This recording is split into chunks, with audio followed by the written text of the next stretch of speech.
Alors maintenant, on quitte la France avec Moulay Abdelmalik Kalaoui, associé gérant Global Intelligence Partner au Maroc.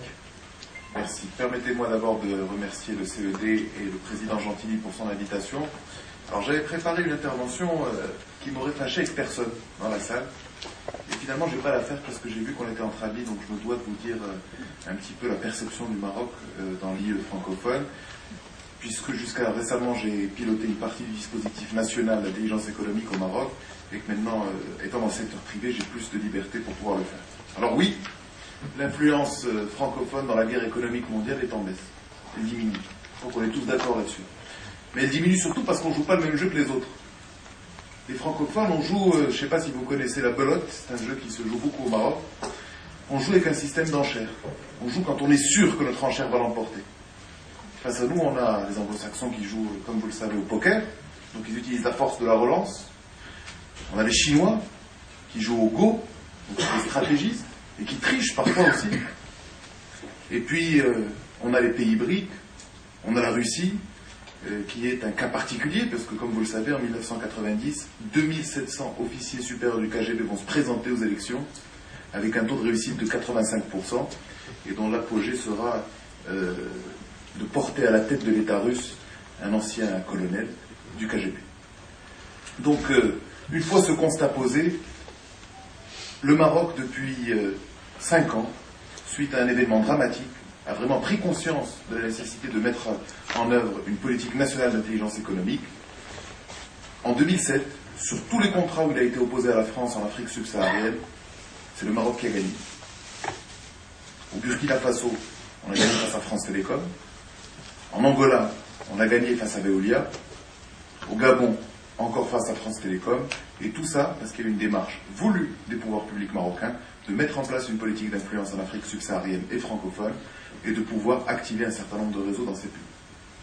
Alors, comment est-ce que le Maroc, qui n'a pas de ressources pétrolières, a pu doubler son PIB en 12 ans, faire travailler ensemble des gens qui ont une tradition très francophone de l'administration, extrêmement hiérarchisée, et comment nous, Marocains, qui avions un très fort tropisme français, même pas un tropisme français, je dirais un tropisme parisien, 6 sur les 10 plus grandes entreprises marocaines, 6 d'entre elles sont dirigées par des anciens, soit des mines, soit des ponts, soit le Polytechnique. Donc ça vous donne une idée un petit peu de la structure mentale dans laquelle on était. Alors qu'est-ce qui se passe? Le défi de l'intelligence économique francophone et le défi de l'intelligence économique marocaine, c'est de savoir créer le marocain et le francophone hybride. Celui qui sait surveiller comme les Chinois, analyser comme les Français et agir comme les Anglo-Saxons.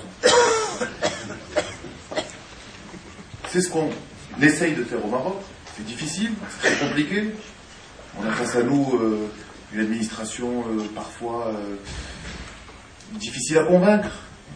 Je me rappelle d'une réunion, je ne citerai pas ceux qui étaient là, mais on avait un très grave problème informationnel à gérer et j'ai eu un très haut responsable qui m'a dit on n'a qu'à couper Internet. Je ne sais pas si vous réalisez comme ça a été très compliqué de gérer. Et puis, notre pays a eu à faire face à des attaques informationnelles très importantes qu'il a fallu gérer, pour une fois, avec des techniques issues d'intelligence économique et issues du monde de l'influence. Pour vous en citer la plus importante, le port de Tanger-Méditerranée, qui, comme vous le savez, accueille la plus grande usine à l'export de Renault, vient de subir une attaque informationnelle très importante de la part du port d'Algeciras, en demandant au Cortés espagnol de calculer l'impact écologique de ce nouveau port sur la Méditerranée. Personne n'a eu l'idée de calculer l'impact écologique du port d'Algeciras, qui est là depuis 35 ans. Par contre, ils se sont intéressés de très près au port marocain. La réponse est beaucoup plus prosaïque, vous la connaissez tous. En 2010, le port d'Algeciras fera 9,5 millions de containers, là où le port d'Algeciras fera 7 millions de containers. En clair, on leur prenait des clients. Donc, si vous voulez, dans cette optique hybride, le monde francophone il est en baisse d'influence, mais il n'est pas démuni. Et moi, j'ai une grille de lecture un tout petit peu différente. Je pense que l'hétérogénéité de ce monde francophone est une force extraordinaire. Et on le voit très particulièrement au Maroc depuis le programme Émergence 2004, que nous très pudiquement on appelle le plan offshoring, émergence, mais qui est en fait un plan pour vous piquer des entreprises et les obliger à venir chez nous. On a vu comment est-ce que ça peut fonctionner et comment est-ce qu'il est possible de mettre en place cette coopétition harmonieuse. Et on a vu aussi comment est-ce que la norme francophone a réussi à entrer dans le sang des entrepreneurs marocains.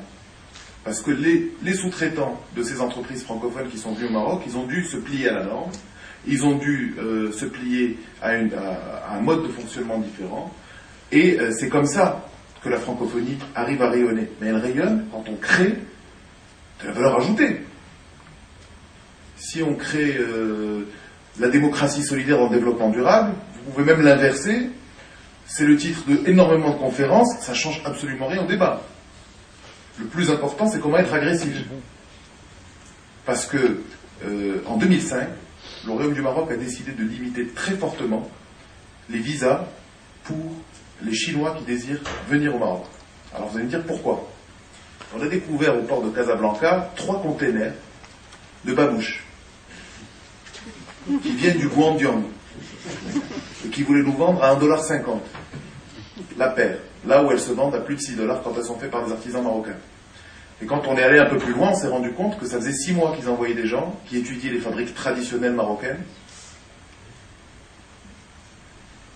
et qu'ils ont des gens qui ont appris l'arabe, qui se sont installés, qui ont ouvert des restaurants, qui ont ouvert des commerces, qui ont commencé à bouger, et nous, on n'avait rien vu venir. C'est uniquement quand les containers sont arrivés que le Maroc a commencé à se réveiller et s'est dit, on va limiter quand même ce genre d'initiative, parce que c'est une partie du patrimoine national qui a été pillée, c'est des jobs qui étaient perdus pour un certain nombre de gens, et surtout, ils auraient probablement pu développer la marque encore mieux que nous à l'international.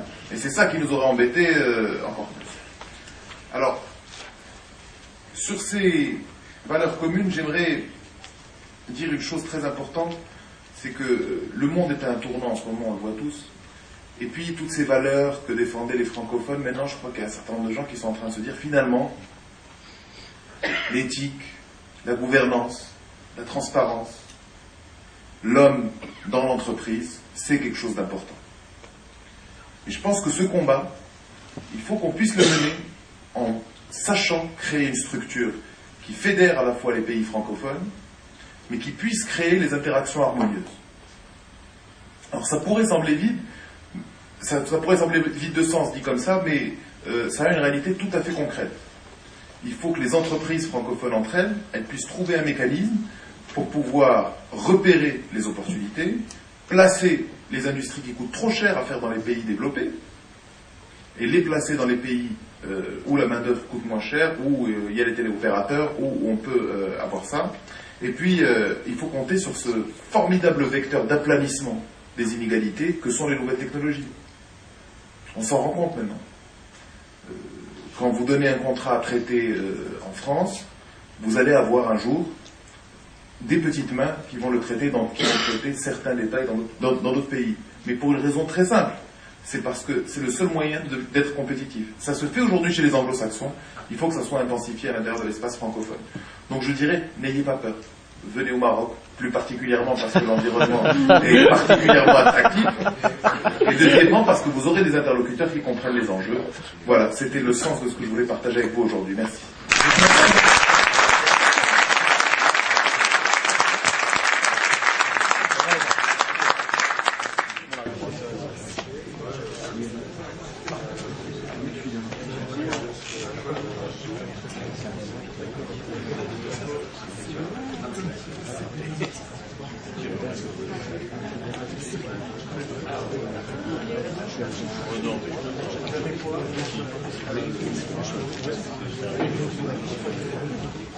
Et non, on les a fait.